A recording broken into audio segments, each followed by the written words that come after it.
everybody. So we are so excited. We are here to talk about an epic movie. This is the big Avengers Infinity War. It's not part one anymore, but basically it is. And and I'm Rachel, and my friend Trevor is here to talk about it. Hi, everyone. How you going? Yeah. And so this is the event of the summer, would you say? Yeah, definitely. Yeah, it's the biggest of the big blockbusters. It's the biggest tentpole of the year. I think it's definitely be the highest earner of the year too. Yeah, definitely. I mean, to be honest, when I was figuring out my top 10 of the summer, I was hesitant to put Avengers Infinity War at number one because the last like 3 years, everybody thinks a Marvel movie will be number one, and then it hasn't been number one at the domestic box office. And last year I had Guardians of the Galaxy Volume 2 at number one, and it ended up being Wonder Woman, I think, was what won the Yeah, I summer. think it was. Yeah. Yeah. And then the year before I had whatever movie was that year, I can't remember. And it ended up being Finding Dory to be number one. Yeah. So we'll see. We'll see. I can't imagine anything topping what this movie is doing right now. I mean, it's just amazing. Yeah. Potentially, what have we got? We got like Jurassic Park. Jurassic World, Incredibles 2 could really. Yeah, it could go up there, and yeah, it could go up there, and then Solo. Those are the only, and maybe Deadpool too, but I doubt it since it's a R-rated film. yeah. So I reckon, yeah, it's either probably Jurassic Park or Incredibles 2. I reckon that would be the biggest contenders. Yeah, I think so. How has the Infinity War series been in the comics? I didn't get a chance to read these like I normally try to, but how has the series gone in the comics? Yeah, so this particular movie was sort of an amalgamation of, I'd say, three different stories. Mm-hmm. So there's one called Thanos Quest, which is very different but had some structural similarities, where it's Thanos finding all the Infinity Gems, as they were called back then, but they've sort of retroactively been called the Infinity Stones to be aligned with the movies. Okay. But it's just sort of more Thanos going around the universe finding the stones. Everyone who has them at the time is sort of some kind of alien sort of species. The only one sort of familiar with the DCU is the Collector. And the Grandmaster, who people would probably know as Jeff Goldblum's character in Thor Ragnarok. Oh. So it's sort of so Thanos tries to find these stones, and usually instead of using his sort of power to do it, he sort of cheats and steals pretty much. So it's sort of this kind of interesting thing. So it's not just the force; it's interesting trickery to obtain these stones, which then sort of leads into a story called Infinity Gauntlet, which is the introduction of the Gauntlet and everything like that. But essentially, Thanos has all the stones already, and he clicks out everyone out, half the universe out of existence, and the heroes of the Marvel Universe have to try and stop them in conjunction with some of the more cosmic entities, which don't really make it into the movies, but it's sort of interesting in their own self. There's a very epic battle in sort of the fourth issue, which I'd put up there with one of the best battles of all time in comics.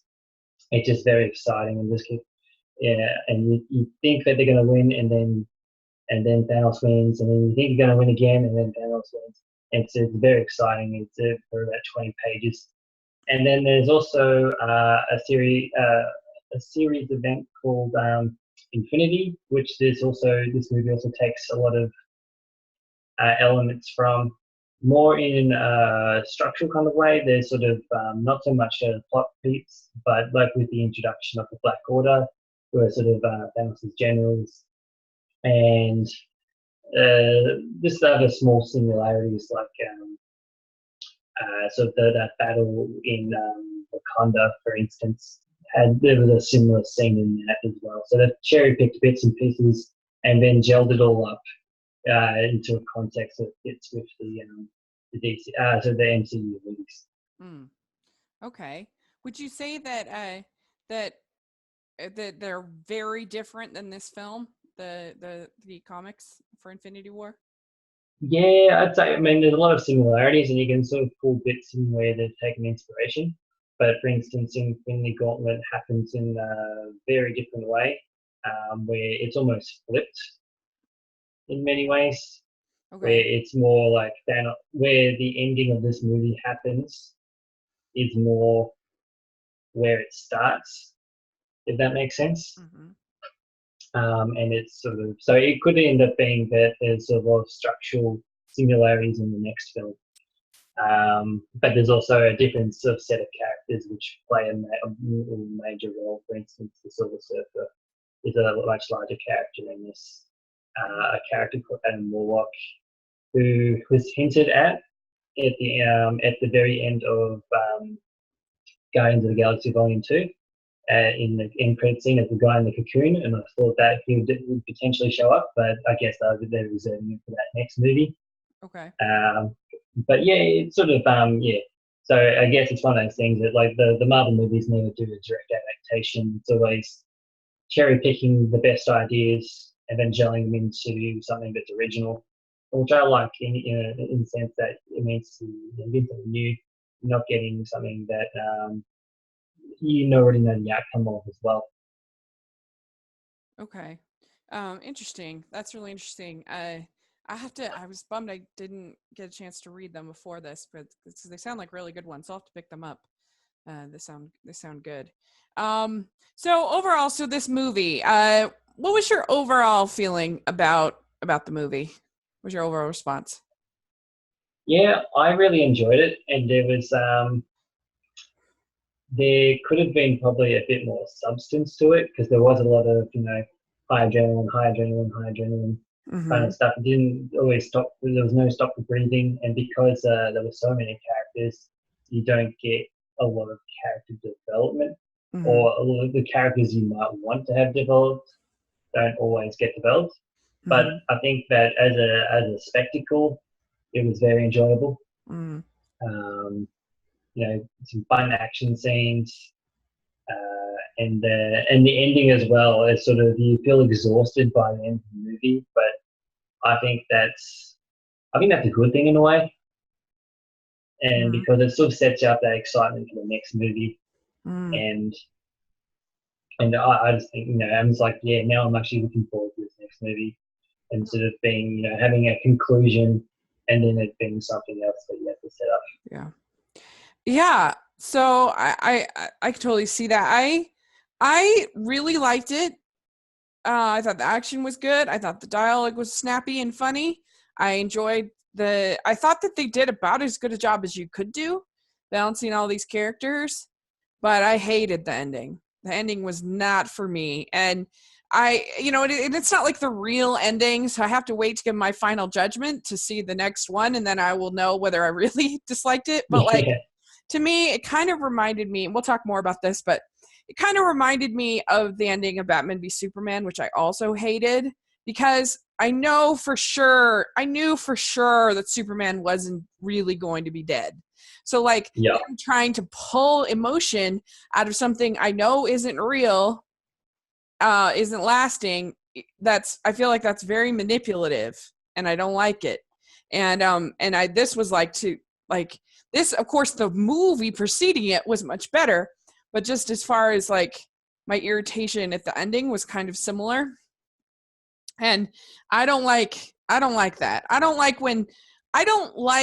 when directors act like their audience is stupid, because you would have to be a moron to believe that Black Panther and Spider-Man are really going to stay dead.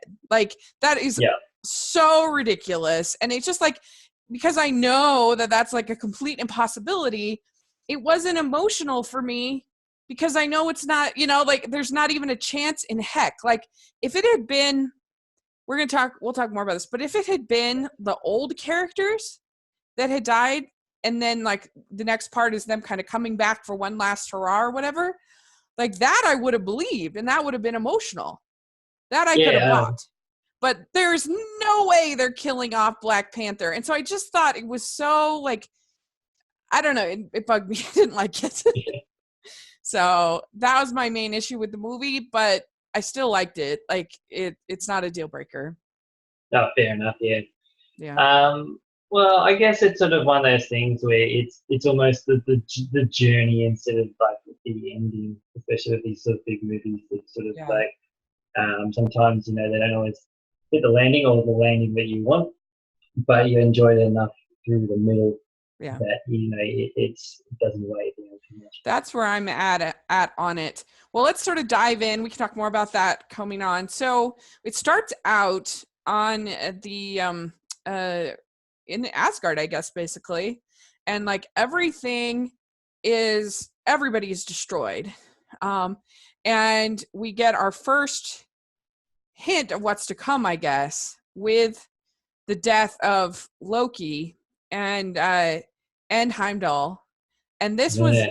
very emotional. I love you from Thor Ragnarok how much I love Loki, and this is the only one. These two deaths are the only ones that I think will actually stick in the whole movie. I think all the rest are not real, and so then it bugs me. But this, I think, I'd be so mad if in the next movie Loki comes back. I will be so mad. They've already done it once before, and fake killed him once before, and it was a pretty brutal death, I thought. Yeah. I guess it's he's the Lord of, he's the God of mischief, so he can sort of, he can, cheat death as many times as he likes, and I'm pretty sure the Norse gods often get resurrected and have in different forms, so who knows? If he comes back, I will riot. Like, this is ridiculous. Like, what are they doing? Like, manipulating their audience. Like, I don't know. Like, that will be too far for me. Like, it's one of those things. I will be mad. You'd be surprised how many deaths in comics get reversed. Well, I know. They always say that the only people who really die in comic book movies are the Waynes and Uncle Ben, but still. Uncle Ben. Yeah, they used to say, the only people here, Uncle Ben and Bucky, and then they brought Bucky back about 15 years ago. So who knows? Batman's parents. That's it. Everybody Batman's else. Parents, yeah.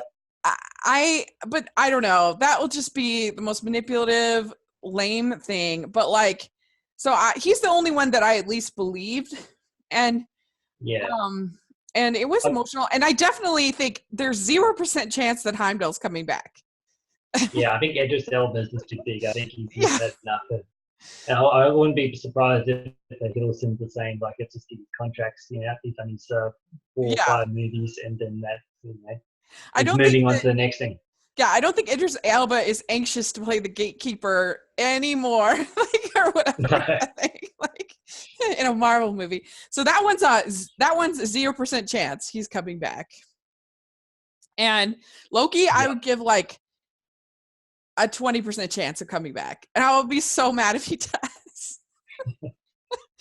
But anyway, it was emotional. Like, they did a good job. It was pretty brutal for a PG-13.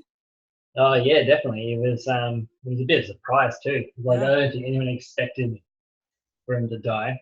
Yeah.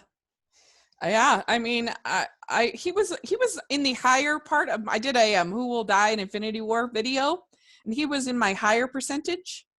Loki. I figured that like members of the 3 trilogies that were done were the most likely to die.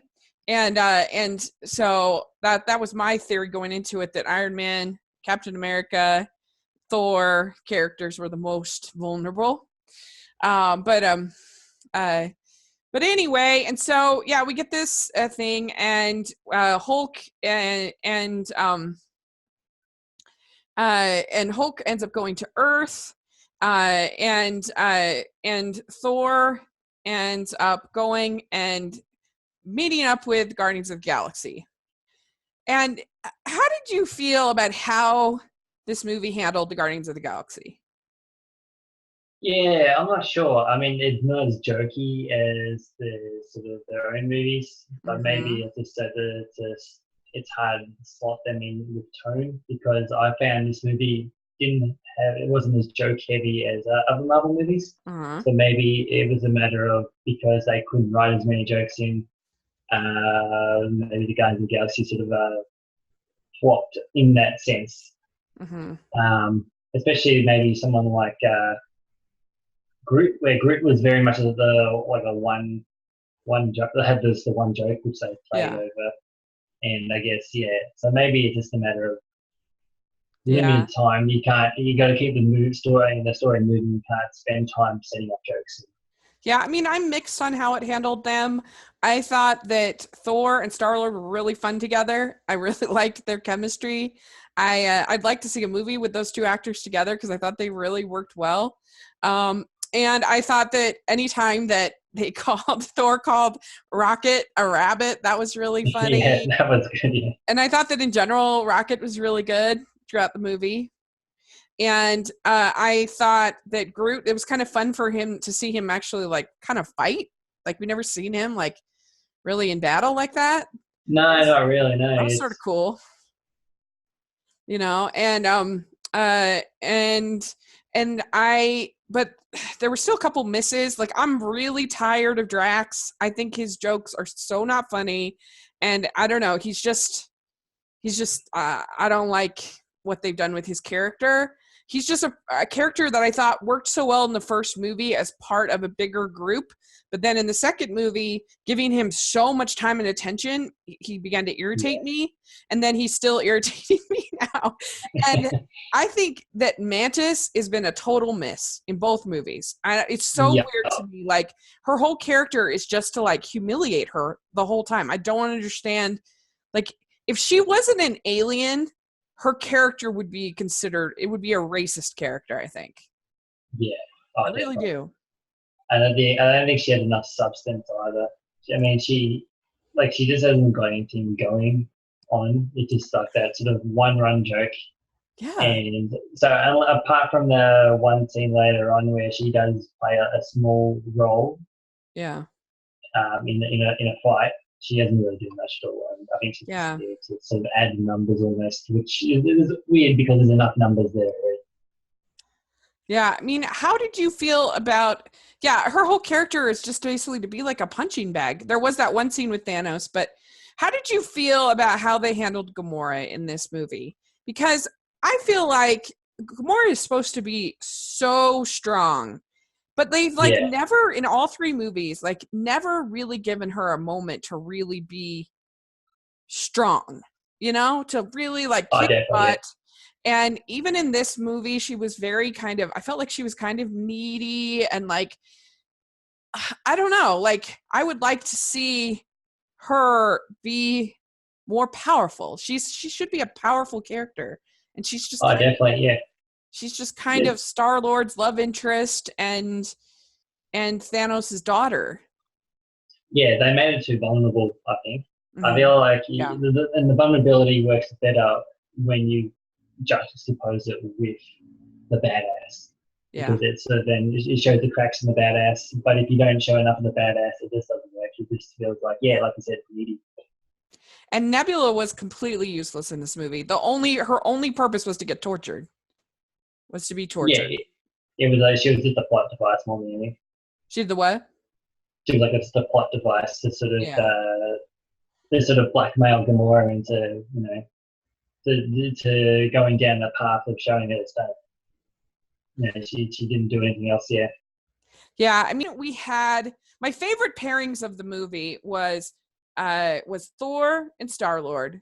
And then I yeah. really liked Iron Man and Doctor Strange. I thought that worked so well. And Oh, definitely. Yeah. yeah. And so you had them, they start out in New York City and then you end up getting, that's when you get Spider-Man in with them, and they end up going to this like dwarf planet in order to try to there I can't even remember What is it that they're trying? They're trying to get the weapon, right? Or is that Yeah, Thor? that's Thor and that's Thor and Rocket. Yeah, That's they right. go to they get to form a new weapon, Yeah, that's right. That's right. That's and right. What are they trying to do and on the dwarf planet? I can't remember. well, they end up well after they jump on the spaceship and they end up in on Titan, which is one of the moons of Jupiter, Yeah. in Thanos' home. Yeah, and they get they're Mhm. just trying to stop Thanos and Ebony Maw, who's one of Thanos' generals. Mhm. Yeah. Yeah, so What do you think of that dwarf planet? I mean, there was only one left, and it was kind of a creative choice. This like you have Peter Dinklage as like a giant dwarf. That was sort of creative, yeah, that was creative. Yeah, and I guess it's sort of because I mean he's generally cast as the dwarf character, so right? and he's very typecast, so to actually have him giant, I reckon it worked as a play to his acting strengths as opposed to just playing Hmm. his height as well. Yeah, but I thought that they worked really well. I liked Doctor Strange and Iron Man together. I thought they had good Yeah, chemistry, and they have quite good chemistry in the comics as well. And I think it's sort of because they're similar age and it's it's a men of experience, so they have this sort of mutual respect for each other. yeah, yeah. And this is where we find out that there's only one way that Strange looks into the time stone and he realizes that there is only one way to stop Thanos, and so this is the one way that we're supposedly getting at the end of the movie. And so let's talk about Thanos's plan a little bit here. Yeah, So basically, Thanos's plan is that because his planet was overpopulated, he thinks that you had to have like a purge in order to stop that, and it has to be random. And but like the thing I didn't understand is it seemed like he killed everybody on Drax's planet except for Drax, right? yeah, And he yeah. killed That's pretty much. and he killed everybody on the dwarf planet except for the one dwarf, right? Yeah, yeah. And so all you have left is I guess he didn't kill everybody on Gamora's planet. No, that was like a half. Yeah, but yeah, he's inconsistent. But maybe he's saving some other planets he likes later. I guess. I killed 300 people on that planet, so I won't kill 300. Yeah, he's even in the books later on. Yeah.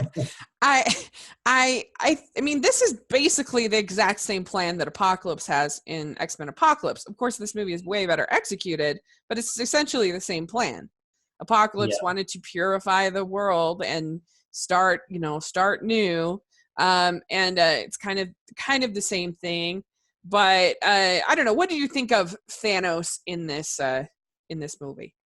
yeah, I didn't mind him. I mean, it was one of those things where it could have been very iffy Mm-hmm. because all of his appearances, there was no real development. He just sort of like, there's Yeah.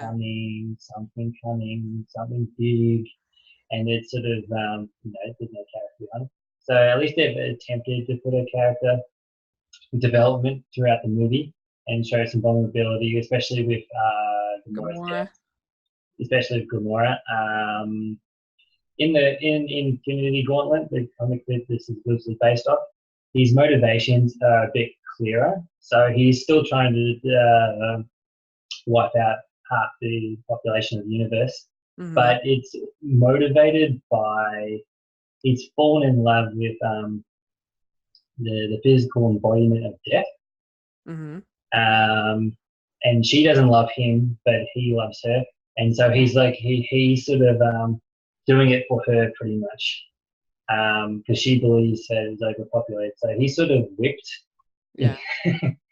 um, so it's sort of and so he's pretty much doing it to impress her more Because than anything. So the scene with Gamora was emotional, except for the fact that the Star-Lord is such an idiot in that scene. I mean, they are so close to overpowering him, to overpowering Thanos, and yeah, but he's like, even after Gamora made him give that promise, he he retaliates, which breaks the group's hold on the glove and ruins the whole thing. You know, you're just like, couldn't somebody have told him about time travel? Yeah, I know. It's just like frustrating. It's frustrating, I know, but I guess it's that emotional response. You know, when you're emotional, you don't always think logically. And I guess he's a character that is more emotional than logical.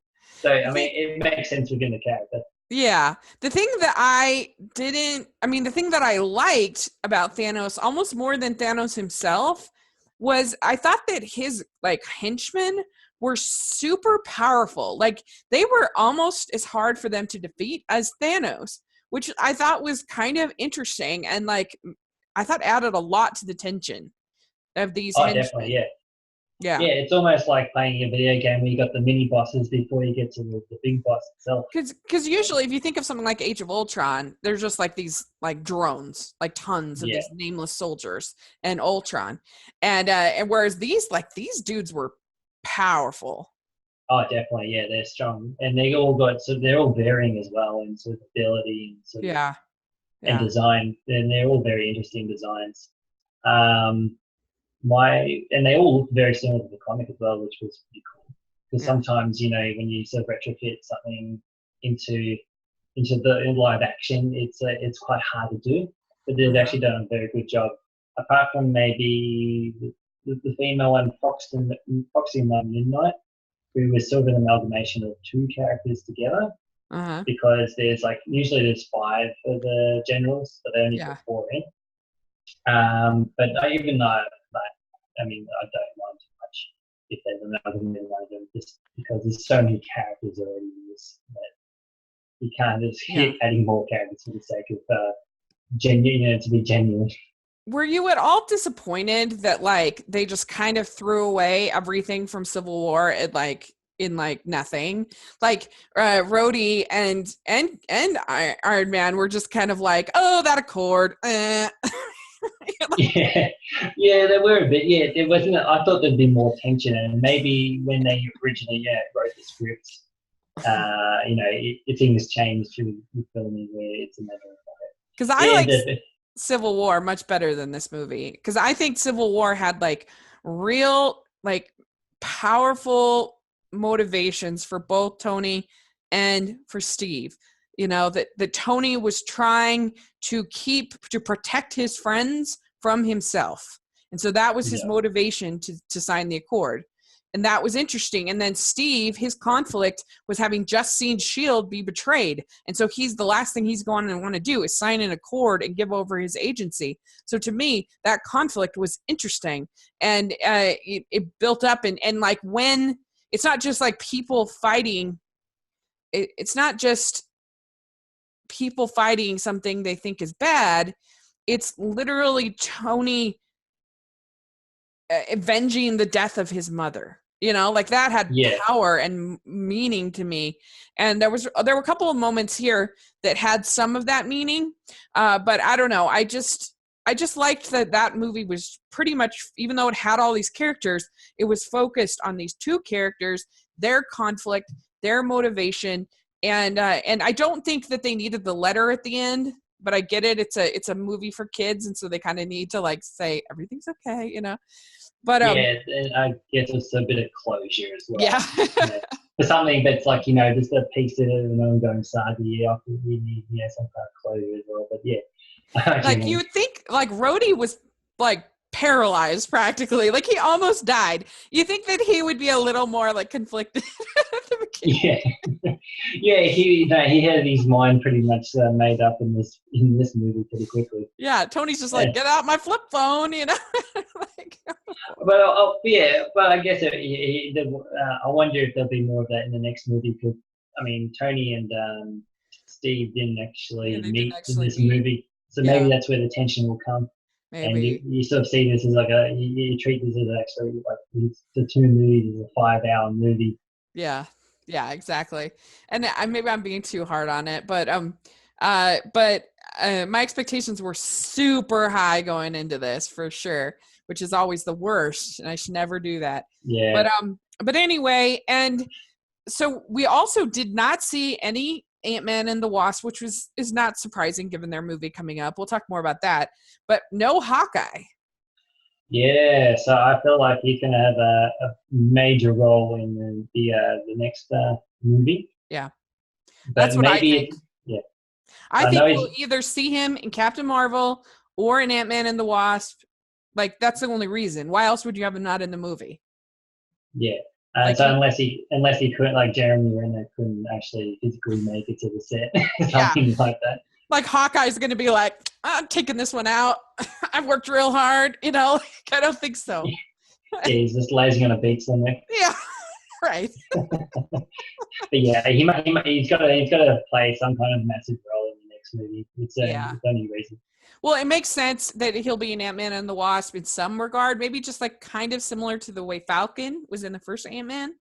Yeah. Because they're both on house arrest. They're both, like having some of the same situations. So I think I really wouldn't be surprised at all if we see him in that movie. But definitely, yeah. Yeah.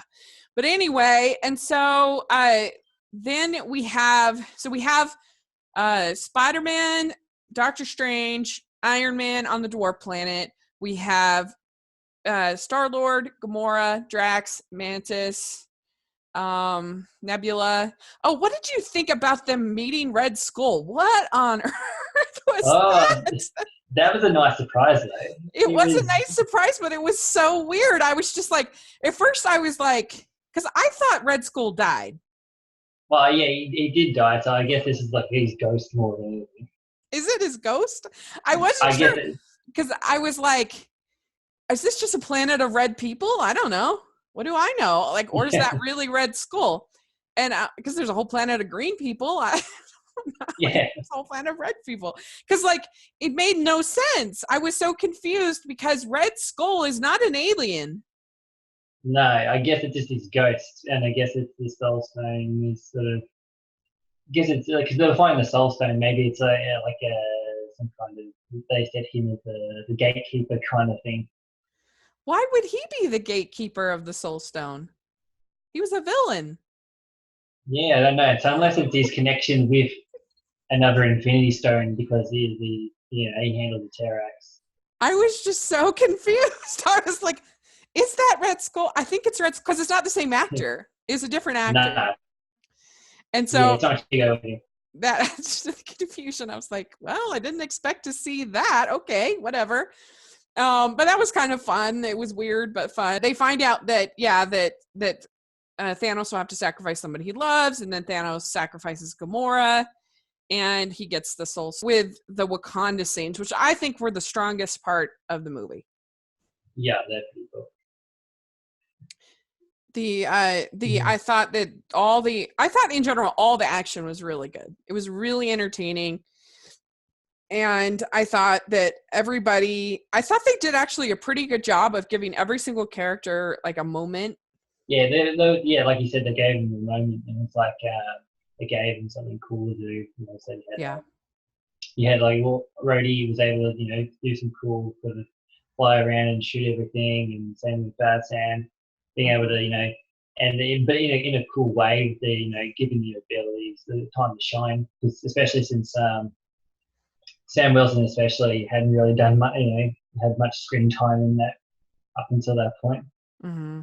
Yeah, that was good. I thought that it was like interesting to see the Hulk. Like some of the special effects on the Hulk weren't great, but I thought the whole thing with Bruce struggling to become Hulk was interesting because he had just been a Hulk for like how long? 3 years or something? 3 years, yeah. Yeah, with Thor Ragnarok. So that was surprising. Yeah, I mean, that's an interesting take on the Hulk as well. It's one of those things. In the comics, they always try and shake up the Hulk in one way or another, and I guess this is a new way, especially for the movies, to sort of where it usually was, something that he didn't want to do, but Bruce didn't ever want to actually be the Hulk. But now that he needs to be the Hulk, he can't be it. Is sort of the flip on the curse, almost in a way. Yeah, it was interesting. I liked that. And what did you think about Vision and Scarlet Witch? So they've been like hiding out. Yeah. somewhere. And then so we get some time to them together. And I do think those two actors have pretty good chemistry. Yeah, they did. And I mean, in the comics, that's sort of yeah, I can see it right behind you, actually. Yeah. There's them The together. wedding. And it's yeah, the wedding. So, like, yeah, there is a history in the comics. So I'm not surprised they went down that route. And yeah, there was some good chemistry. So it sort of felt believable in the Mm-hmm. movie. I did get distracted at one point early on when they were together because of the sign behind them that said, we can deep fry your kebab, which Oh I yeah. found was very, very amusing. And my partner pointed to me, like, nudged me when she saw it as well. Yeah. That is funny. It's kind of like those signs in Thor Ragnarok that were pretty funny. Yeah, Yeah, it's true. I mean, the only frustration with Scarlet Witch and with Vision is that they're such powerful characters and they are underusing them. Like oh, Scarlet definitely. Witch should be more powerful than she is in these movies, but she's kind of just like Gamora is kind of reverted back into a sort of a sidekick, sort of a like she should be a Yeah, lot more powerful than Black Widow. oh, definitely. Yeah, she would be. And yeah, I guess maybe it's a victim. She's a victim of the fact that there's so many characters and so many, so little time to Yeah. give everyone a role. But yeah, But I thought I that it think she should have had more time, or at least yeah. given us more stuff to do, which wasn't just fretting over Yeah. the I vision. thought Yeah, it really worked though, like her having to decide whether she's going to kill Vision or not. Like that was yeah, that emotional. was good. That was effective. Um and you really felt like that character had died. Part of my problem with the ending is just this dissolving thing was just so weird to me and I didn't understand like what was happening and so I because they we'll talk more about that, but I felt at least with Gamora and at least with Loki and at least with Vision that you like saw a body and you saw a death, Yeah, like it felt more like real at least in the story. oh, definitely. Yeah, and I guess it's one of those things where. Yeah, I know what you mean. Yeah, Yeah. it's like if it disappear, it's sort of like, okay, they'll probably come back. Mm-hmm. But yeah, yeah, when you see a body, it's sort of like you can spend more time with the emotion. Where Mm-hmm. if they just disappear and there's nothing, it's like how do you hold that together? Yeah. And because you need to have some kind of physical thing to be emotional over, even if it's Yeah. dead. Yeah, because when they're all dissolving, I didn't understand that that was actually, I honestly, maybe I'm just stupid, but I didn't understand that that was actually like death at first. Like I came home and I'm like, I don't know what just happened because it didn't feel like death. Like people don't dissolve when they die. And so I'm like, did they No, go to some other dimension? Are they in some other reality? Because we saw alternate realities happen in the movie. And yeah, so I thought it was confusing. And that also made it less emotional because I was confused. And evidently nobody else was confused, but I was. And but anyway, it was an odd choice. I thought it was kind of like similar to the way that Voldemort just dissolves at the end of the Harry Potter movies. It's like that's weird. yeah. That's never been a part of canon. Why is he dissolving? No, yeah, I guess I think that was meant to sort of disappear from existence itself. But if you disappear from existence, wouldn't your memory, like the memory of you, also disappear from Yeah, existence? So yeah, I guess it's weird. unless it is a disappearance, from this point onwards. I So know I'm probably way overthinking it, but I was maybe, yeah, genuinely confused. I did not know what was going on. And so anyway, but yeah, it was an emotional moment between black between Scarlet Witch and and Vision. vision, yeah. Yeah. And I think that like because she's a character that should be like Jean Grey kind of powerful, right? Oh, definitely, yeah. She is a Yeah. very powerful character, yeah.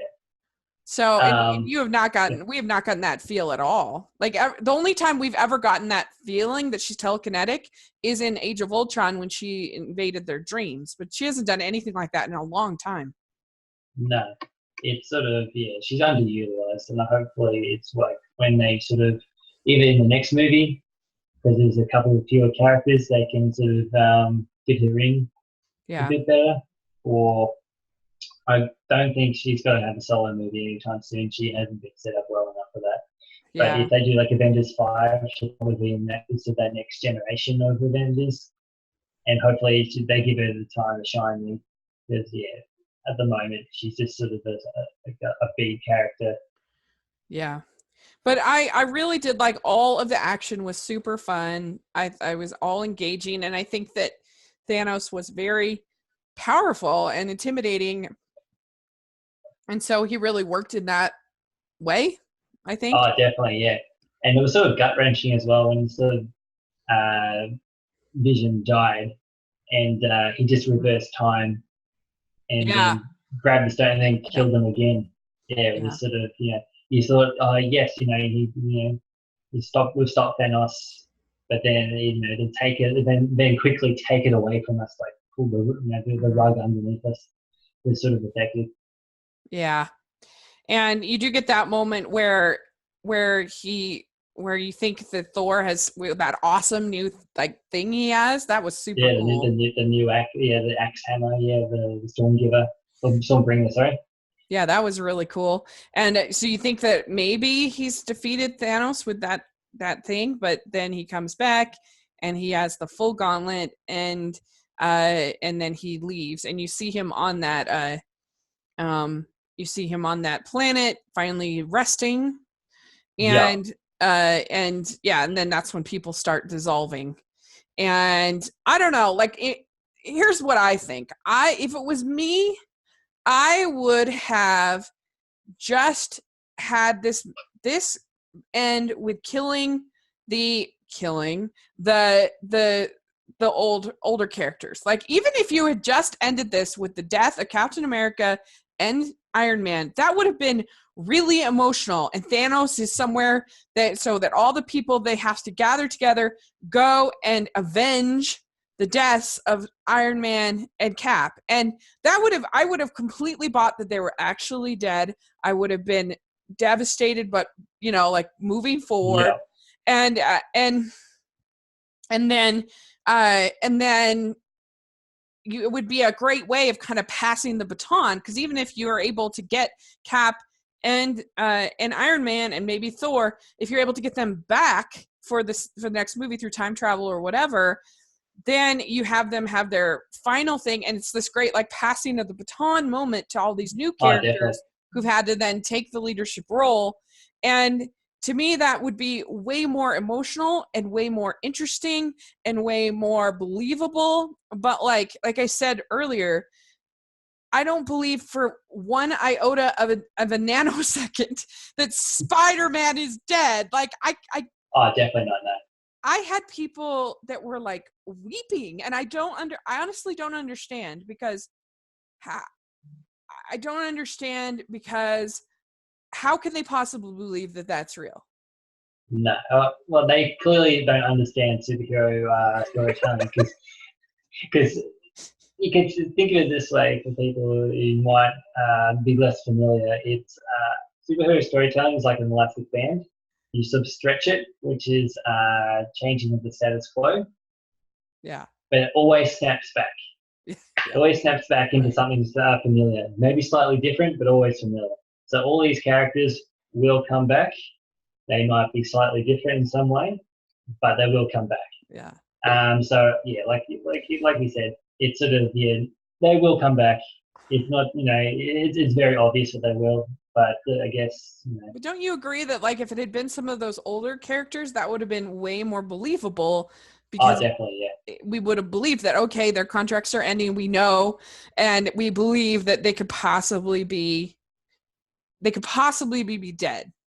We Oh, don't think definitely, yeah. There's so, but more finality, yeah. there's like that window of belief. Since there's more closure within these deaths, would you have been more likely? So, like, if they No. had they disappeared, but then there was another scene where there was like some kind of memorial, No, You're then more I'd be even more annoyed. That'd be like what Superman did, because that's like trying to like manipulate you even more. There's zero chance that Spider-Man and Black Panther are really dead.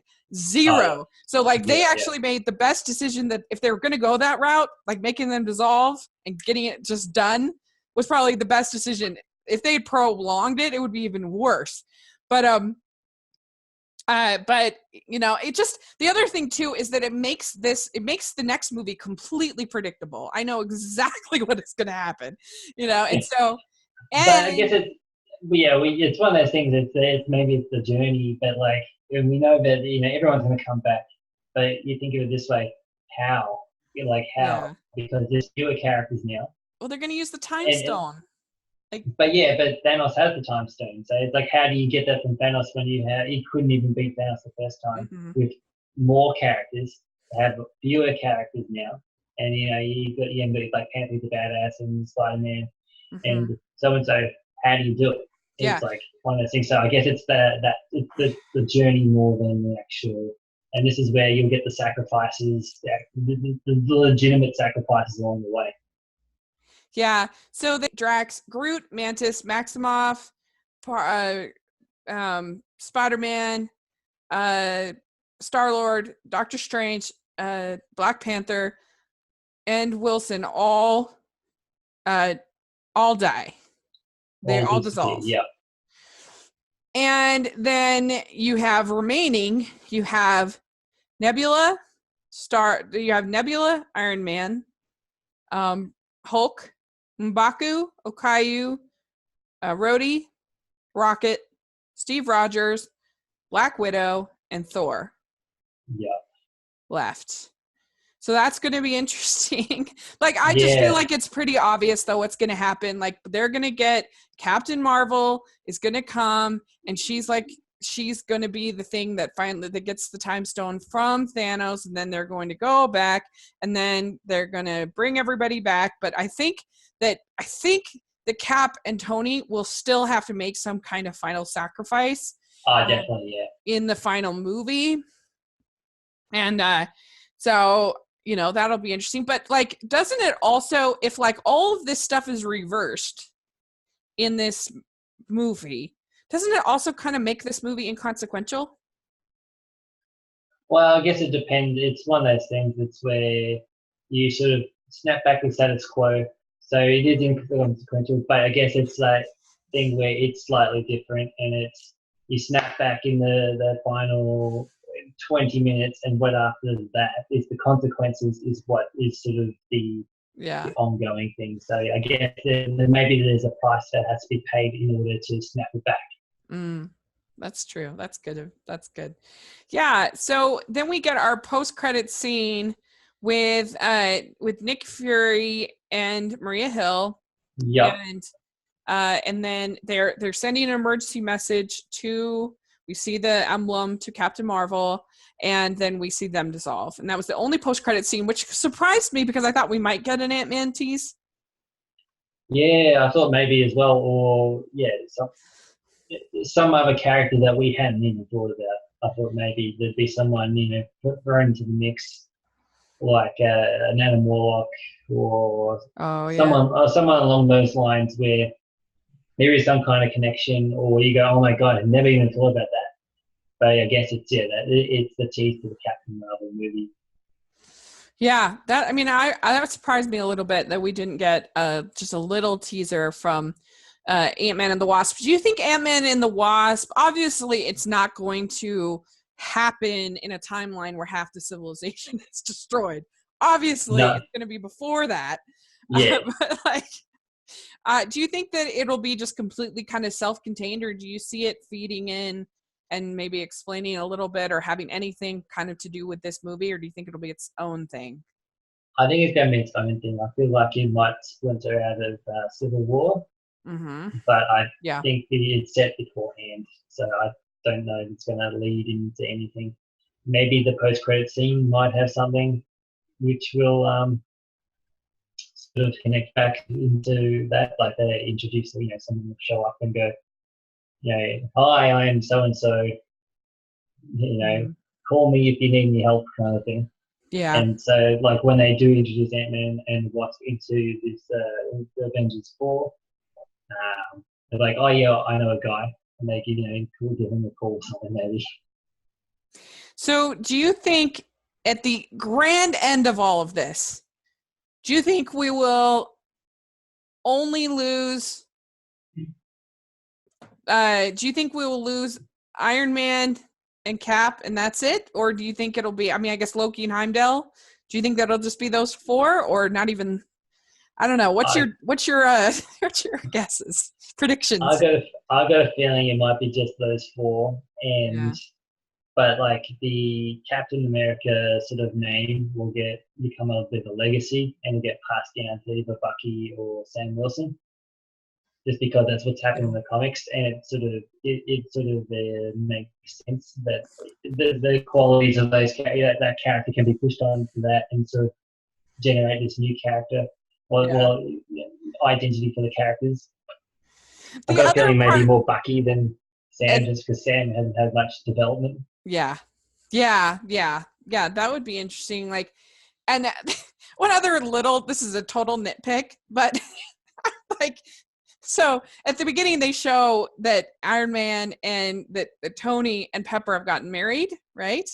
Yeah. And she's all like annoyed at him for going, and like, you're like, Pepper, you've known this man for a long time. Like, I thought of it that there's this story of the Native American who picked up the snake and took it up the mountain, and then the snake bites him, and he says, "Why did you bite me? I took you up the mountain." And the snake says, "I knew what you knew what I was when you picked me up." And like, I think I was thinking about that. That like, Pepper, you knew what he was. Yeah, after so many years, you'd think, well, of course it's gonna happen. You really expect Tony Stark, Iron Man, to sit out for the like massive conflict of Thanos and the like? Really? I don't. Yeah. I thought that was kind of funny. I'm like, well, I don't know, but yeah, they need. I was going to say they need to work on the female characters in these Marvel movies, but I did love the scene where I think it was Okayu and Okayu, Black Widow, and Scarlet Witch were fighting the female henchman. Yep. That was good. That was good. Yeah. It sort of ended abruptly though, but it was a good bit of action piece in there, and so we're working together that worked quite well. Yeah. And so basically, like, for me, as far as this movie goes, I thought that I did also really like the score. I thought it was really well made. I thought it was entertaining. I liked all the action. I liked all the humor. That's always fun. I liked the different pairings that they had. I thought that they really were fun, and I'd almost like to see more movies with, like, I wish we could have gotten more team up movies. Yeah, like I wish we could have gotten a Doctor Strange Iron Man movie, because that would be really good. And I really liked Star-Lord and Thor together. I really liked just some of these pairings really worked, I thought. And so, I had a lot of really good character moments.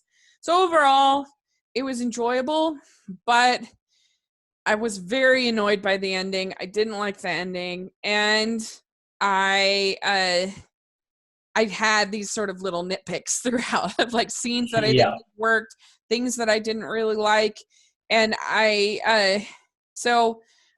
for me, I would give this movie a 7 out of 10. It's definitely, I feel like it might not sound like it, but I actually feel positive about it. It's a fine movie. I just don't think it's the next Empire Strikes Back or whatever.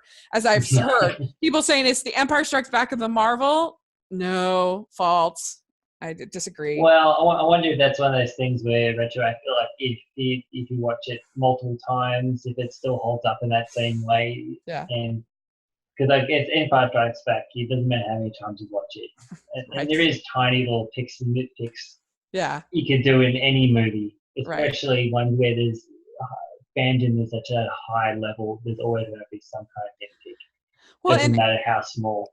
But Empire Strikes Back, they will never have a reveal. It'll never happen again. Like as no, good a reveal as was in that movie, in my opinion.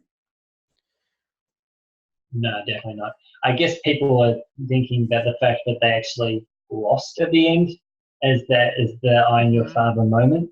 Yeah. But the difference is that will be reversed where you Lost. can't. Well, it is a loss, but if he's treated it as a standalone movie because we haven't got the next one yet, it is Right. lost. Right. Yeah.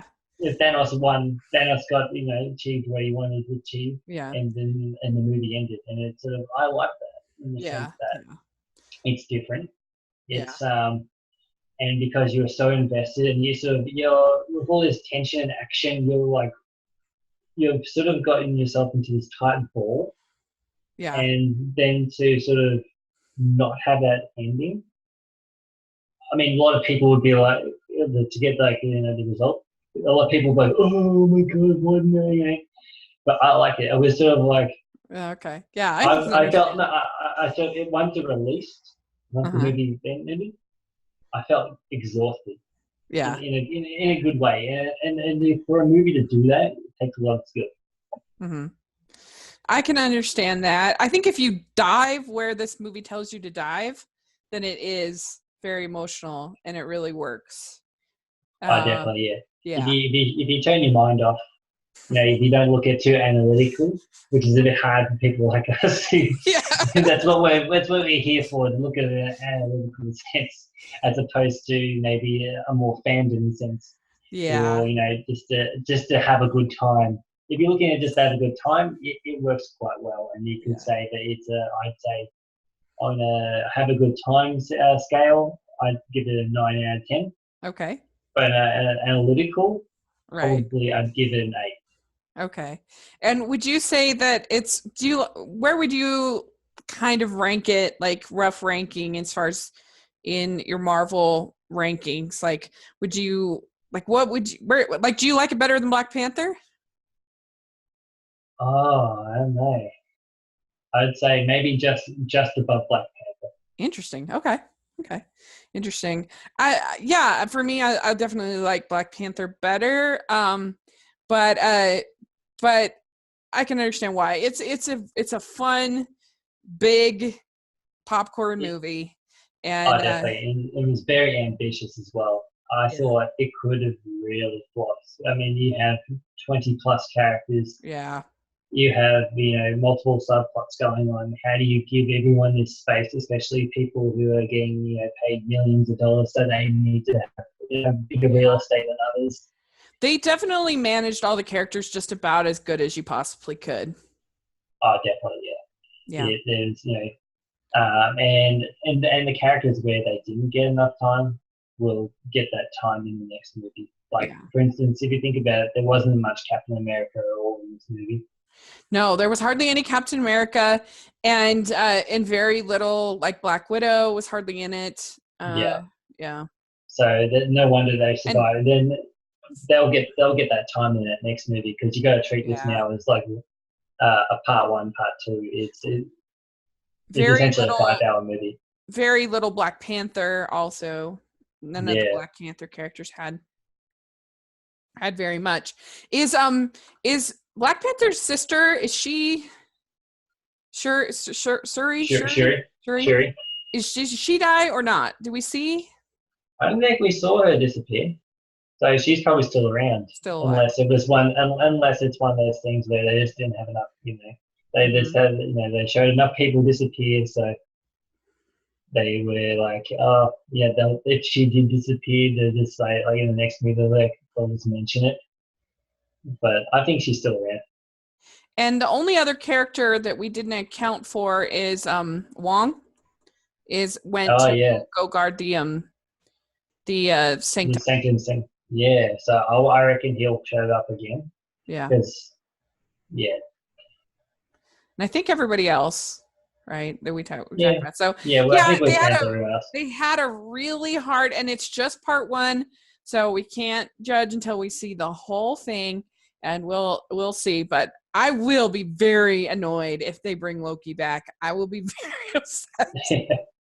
But so let's just hope they at least stick with the landing with that. But I'm excited. We'll see how it is, and at least they went for it. They went for it. So there you go. And it was certainly a billion times better than X-Men Apocalypse. That's for sure. Oh, definitely. Yeah.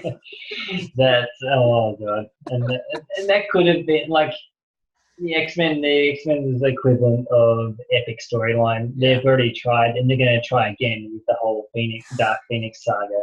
Yeah. I guess this is this is like the Dark Phoenix saga is on this scale or even larger, and they're going in for a second time, and they don't know if they're going to. So yeah, so this movie was a lot of fun. It was enjoyable, except for the ending.